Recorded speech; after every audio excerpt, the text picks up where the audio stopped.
नमस्कार, जय हिंद, वंदे मातरम। एक बार फिर से आपका बहुत बहुत स्वागत है हमारे YouTube चैनल JRP के अंदर। लोकसभा चुनाव का बिगुल बज चुका है। लोकसभा चुनाव अब हाल ही में 2024 के अंदर है।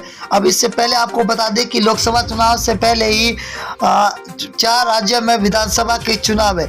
अब विधानसभा के चुनाव ये तय करेंगे कि आप वाकई में आपकी बार लोकसभा चुनाव के अंदर किसकी सरकार बनती हुई नजर आ रही है। ABP न्यूज और सी वोटर सर्वे फलोदी सट्टा बाजार की बात करें तो हाल ही में हुआ सर्वे में ये बताया जा रहा है कि अब की बार लोकसभा चुनाव के अंदर किसी भी पार्टी की सरकार पूर्ण बहुमत के साथ बनना मुश्किल दिखाई दे रहा है। परंतु आपको बता दें कि हम आपके बीच में सी वोटर सर्वे और फलोदी सट्टा बाजार का 545 सीटों का सबसे बड़ा ओपिनियन पोल सर्वे लेकर हाजिर हुए।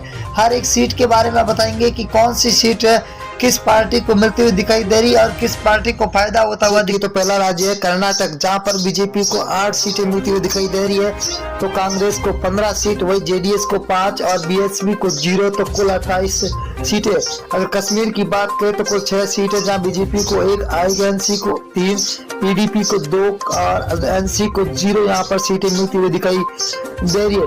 ये सीटों का रुझान 2023 का है और बहुत ही बड़ा रुझान निकल के आ चुका है। हरियाणा की बात करें तो हरियाणा राज्य के अंदर कुल 10 लोकसभा सीटें, जहां पर बीजेपी को 4, कांग्रेस को 5, जेजेपी को 0, तो आम आदमी पार्टी को यहाँ पर 1 सीट मिलती हुई दिखाई दे रही है। 2024 के अंदर लोकसभा चुनाव है। और दिल्ली की बात करें तो दिल्ली के अंदर लोकसभा सीटें 7 है।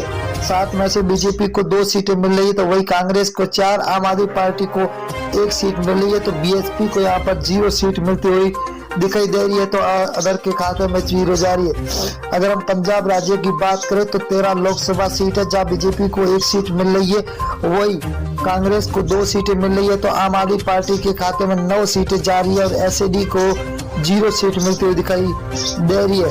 अगला राज्य है जहाँ पर मेघालय राज्य। मेघालय के अंदर 29 विधानसभा सीट है, जिनमें से बीजेपी को 12 सीट मिल रही है, तो कांग्रेस को 15, वही एसपी को 0, तो बीएसपी के खाते में 2 सीटें जाती हुई दिखाई दे रही है।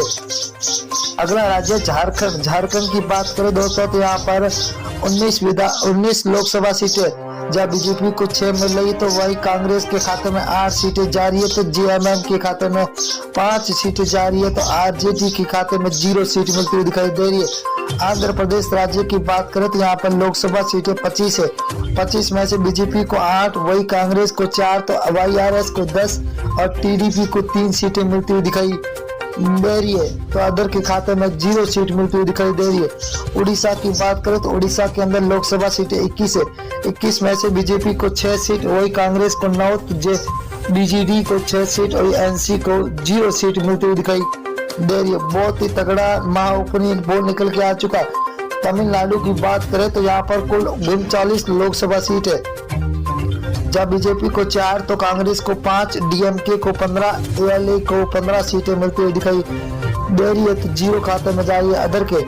अगर अब बिहार राज्य की बात करें तो कुल 40 लोकसभा सीट है, जहाँ बीजेपी को 12 सीट मिल रही है, तो वही कांग्रेस को 5 सीट, आरजेडी को 15, तो जेडीयू को 8 सीटें मिलती हुई दिखाई दे रही है, तो अदर के खाते में 0 सीट मिलती हुई दिखाई दे रही है।